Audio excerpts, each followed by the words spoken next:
ఇప్పుడు మీ అందరూ చిన్న క్విజ్ పెడుతున్నారు, రెడీనా? జగన్ కి ఒక్క నిమిషం, ఈ మైక్ అంటే తేడా ఉండవా?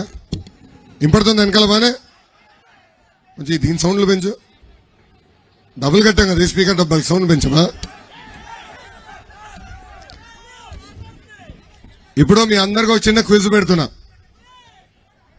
జగన్ కి బాగా ఇష్టమైంది ఏంటి?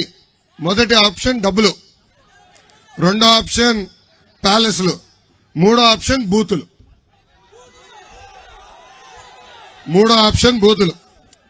మనందరం పొద్దున్న లేస్తే సుప్రభాతం వింటాం, లేదంటే మంచి పాటలు వింటాం. కానీ జగన్ రోజు పొద్దున్న లేస్తే బూతులు వినాలి. పడుకునే ముందర కూడా బూతులని పడుకుంటాడు అనుకుంటా. ఏకంగా ఈరోజు చంద్రబాబు నాయుడు గారిని, పవన్ అన్నని, మీ లోకేష్ ని బూతులు తిట్టమని కలెక్టర్లు చెప్తున్నాడు. వాళ్ళ పార్టీకి చెందిన ఎమ్మెల్యేలు, ఎంపీలు నన్ను బూతులు తిట్టబోతే వాళ్ళు టికెట్ కట్టంట. పాపం వాళ్ళ పార్టీకి గుడ్ బై చెప్పిన ఎమ్మెల్యేలు, ఎంపీలు అందరూ ఇదే చెప్తున్నారు బయటకు వచ్చి, మమ్మల్ని బూతులు తిట్టమంటున్నాడు, మేము తిట్టదలుచుకోలేదు, వ్యక్తిగతంగా మాకు విభేదాలు ఏమీ లేవు, నిర్ణయాల పరంగా మేము విభేదిస్తాం, కానీ ఇట్లా బూతులు తిట్టే సంస్కారం మాది కాదంటే, వద్దా నువ్వు అసలు నా పార్టీలో ఉండదని బయటికి గంటేసే పరిస్థితి ఈరోజు చూస్తున్నాం. ఎన్నికల ముందర నవరత్నాలు అన్నాడు, ఇప్పుడు బూతులకి రత్నాలు ఇస్తున్నాడు. దాంట్లో మొదటి బూత్ రత్నం ఇచ్చింది సన్న బియ్యం సన్నాసి కొడాల నానికి. ఇక్కడ చాలా మందికి తెలియదు తల్లి, 10th క్లాస్ పేపర్ లీక్ లో జగన్, 10th క్లాస్ పేపర్ దొంగతనంలో జగన్ హైదరాబాద్ లో దొరికాడు తల్లి. పంజాగుట్ట పోలీస్ స్టేషన్ లో ఎస్ఐ గారు జగన్ ని చితక బాదాడు తల్లి.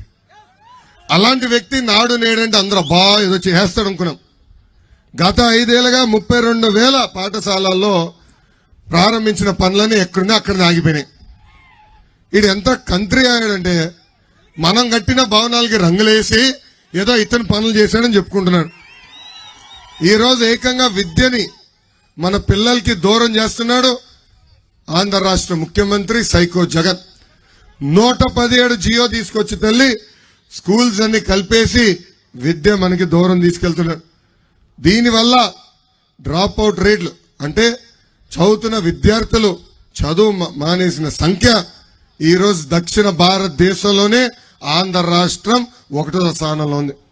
భారతదేశంలో ఇది 12.6 ఉంటే ఆంధ్ర రాష్ట్రం 16.3 ఉంది.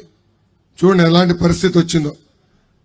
అంతేకాదు తల్లి, 2022, 23లో 193,000 మంది పేద విద్యార్థులు ప్రభుత్వ పాఠశాలకు వెళ్లకుండా చదువు ఆపేసే పరిస్థితి ఈరోజు చూస్తున్నాం. అందుకే సభాముఖంగా హామీ ఇస్తున్నా, 117 జియో మేము రద్దు చేస్తాం, విద్యని మళ్ళీ ప్రతి గడప దగ్గర తీసుకెళ్లే బాధ్యత మేము తీసుకుంటాం.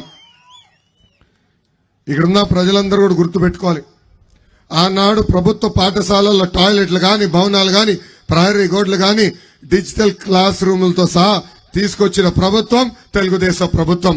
అన్న ఎన్టీఆర్ గారు, బాబు గారు కలిసి 175,000 మంది ఉపాధ్యాయుల పోస్టులు భర్తీ చేసిన ప్రభుత్వం తెలుగుదేశం ప్రభుత్వం.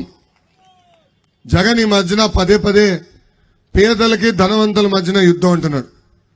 జగన్ పేదరుపులు అరుస్తున్నాడు తల్లి, ఆయన పేదవాడని. నిజమే, జగన్ 1,00,000 కోట్ల రూపాయలు ఆస్తున్నవాడు, ఉన్న పేదవాడు. నిజమే, జగన్ 1,00,000 రూపాయలు విలువైన చెప్పులు వేసుకుని తిరిగే పేదవాడు. నిజమే, 1,000 రూపాయలు ఖరీదైన వాటర్ బాటిల్ నుంచి నీరు తాగే పేదవాడే. తమ్ముడు వాచ్ చూపిస్తున్నాడు. తమ్ముడు, ఆయన వాచ్ ఖరీదంతా నాకు తెలియదు తమ్ముడు, కానీ చాలా ఖరీదైన వాచ్. నిజమే, జగన్ అతి ఖరీదైన వాచ్ వేసుకుని తిరిగే పేదవాడు. నిజమే, జగన్ భారతీయ సిమెంట్, శాండ్యూర్ పవర్ ప్లాంట్లు ఉన్న పేదవాడే.